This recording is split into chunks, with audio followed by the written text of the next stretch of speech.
السلام علیکم ورحمة الله وبرکاته.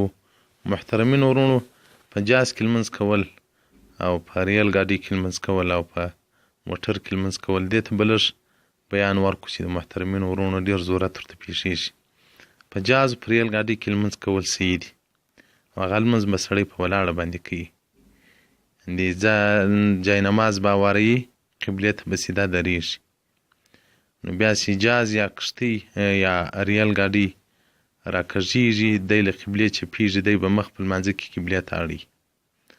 او که په جاز یا کښتۍ یا په ریل ګاډي کې ازدحام و رش شو، بیا د مخ نه سوی قبلې ته اړولی، نو هغه اول وار چې د مخ قبلې ته برابر کړی دی هغه ورلره کفایت کوي. دا لمونځ یې صحیح دی.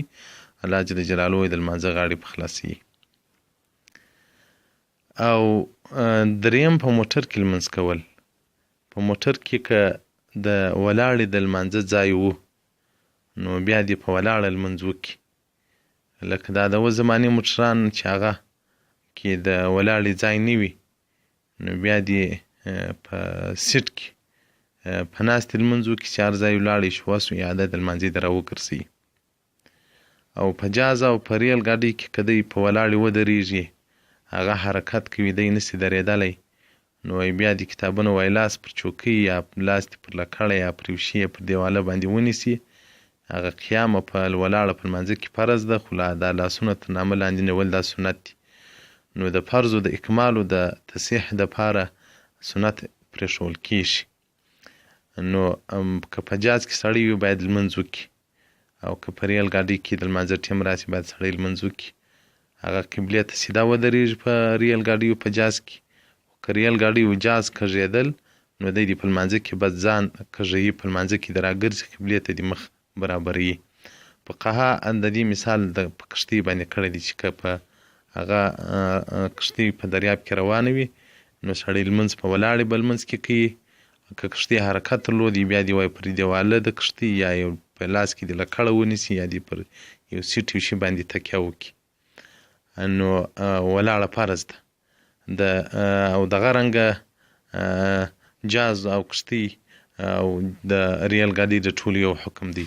منهاج السنن شرح د جامع سنن صفحه 240 جلد دوم باب ما جاء فی الصلاة علی الدابة په دا کې، او دغه ډول په طوایف فردیه جلد دوم صفحه 240 او دغه ډول رد محتار جلد اول صفحه 563 مطلب فی الصلاة فی سفینه، او دغه ډول صفحه 560 جلد اول رد محتار باب صلاة المریض. نو او پاته په سفر کې نفل کول په جاز کې یا په ریل ګاډۍ کې یا په موټر کې، هغه په سیټ کې سړی ناستي په ناستې نفل وکړي یا سنت وکړي. ما سوه د سهار له سنتو او له وترو او د سجده تلاوت دغه څو شیان نسي کولی. نور نوافل او دا نور سنت لمونځونه هغه په موټر کې سړی په هر وخت کې کولی شي. او مستحب هم دا د سړی موټر یا جاز ته ورپورته سي، نفل د په ناستې په سیټ کې کوي، اشاره باندې دې کوي. ځکه رسول الله صلی الله علیه وسلم به پر خره باندې سپور و، نفلي لمونځ به یې کوو. نو فقهای کرام وایي مستحب هم دا ده چې سړی په سفر ځینې لمونځ د لار باید سړی په عبادت کې مشغول وي. په بعضو جازو کې ټیویانې باید ټیوي ته نه وګوري، خپل نفلي لمونځ دې کوي. ځکه دا ډېر الله جل جلاله په خوشحاله کېږي چې د مځکې او د اسمان په مابینځ کې زما یو بنده چې نور په جاز کې ډېر خلک کافران سپاره وي، دی هلته ماته په عبادت باندې دی هغه عبادت کوي. نو رسول الله صلی الله علیه وسلم په سفر کې پر دابه باندې هغه نفل کول. او په نفلو کې بیا که جاز وي، که موټر وي، که ریل ګاډۍ وي، هغه نه اول وار نه په لمانځه په مابینځ کې قبلې ته مخامخ کېدل غواړي. بس چې پر هر طرف جاز روان و، ریل ګاډۍ روان و، موټر روان و، خر روان و، بس ته یې د نفل نیت وکړه، نیت کوم زړه اخلاص لمونځ کوم 4 رکعته نفل.